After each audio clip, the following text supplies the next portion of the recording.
ভাৰতীয় চিনেমাৰ এগৰাকী যশস্বী পৰিচালক অভিনেতা মনোজ কুমাৰ আৰু নাই। মুম্বাইৰ কোকিলাবেন ধীৰুভাই আম্বানী চিকিৎসালয়ত আজি পুৱা এই প্ৰথিতযশা পৰিচালক অভিনেতাগৰাকীয়ে শেষ নিশ্বাস ত্যাগ কৰে। বিগত 21 ফেব্ৰুৱাৰীত তেওঁক লিভাৰৰ বিসংগতিকে ধৰি বিভিন্ন অসুবিধাৰ বাবে চিকিৎসালয়ত ভৰ্তি কৰোৱা হৈছিল। কিন্তু চিকিৎসকৰ যত্ন সত্ত্বেও স্বাস্থ্যৰ বিশেষ উন্নতি নঘটা মনোজ কুমাৰে আজি হৃদৰোগত আক্ৰান্ত হৈ মৃত্যুক আঁকোৱালি লয়। মৃত্যুৰ সময়ত তেওঁৰ বয়স আছিল 87 বছৰ। দেশপ্ৰেমমূলক ছবিৰে ভাৰতীয় চিনেমা জগতত এক সুকীয়া পৰিচয় গঢ়ি তোলা মনোজ কুমাৰ এনে কাৰণতে ভাৰত কুমাৰ নামেৰেও জনপ্ৰিয় হৈ পৰিছিল। তেওঁৰ মৃত্যুৰ সংবাদ পাই গভীৰ শোক প্ৰকাশ কৰিছে প্ৰধানমন্ত্ৰী নৰেন্দ্ৰ মোদীয়ে।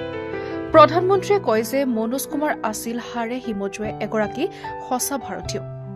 1937 বৰ্ষত অমৃতসৰত জন্মগ্ৰহণ কৰা মনোজ কুমাৰৰ প্ৰকৃত নাম আছিল হৰি কৃষণ গোস্বামী। অমৃতসৰৰ পৰা মুম্বাইলৈ আহি মনোজ কুমাৰ নাম লৈ তেওঁ একাধিক চিনেমাত অভিনয়ৰ দ্বাৰা জনপ্ৰিয় হৈ পৰে। 1965 বৰ্ষত শ্বহীদ চিনেমাৰে আৰম্ভ হৈছিল তেওঁৰ অভিনয় যাত্ৰা।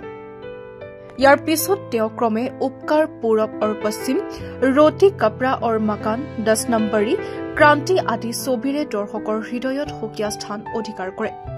1992 বৰ্ষত পদ্মশ্ৰী আৰু 2015 বৰ্ষত ভাৰতীয় চিনেমাৰ সৰ্বোচ্চ সন্মান দাদা চাহেব ফাল্কে বঁটাৰে সন্মানিত কৰা হৈছিল এইগৰাকী সৰ্বজন প্ৰিয় পৰিচালক অভিনেতা মনোজ কুমাৰক।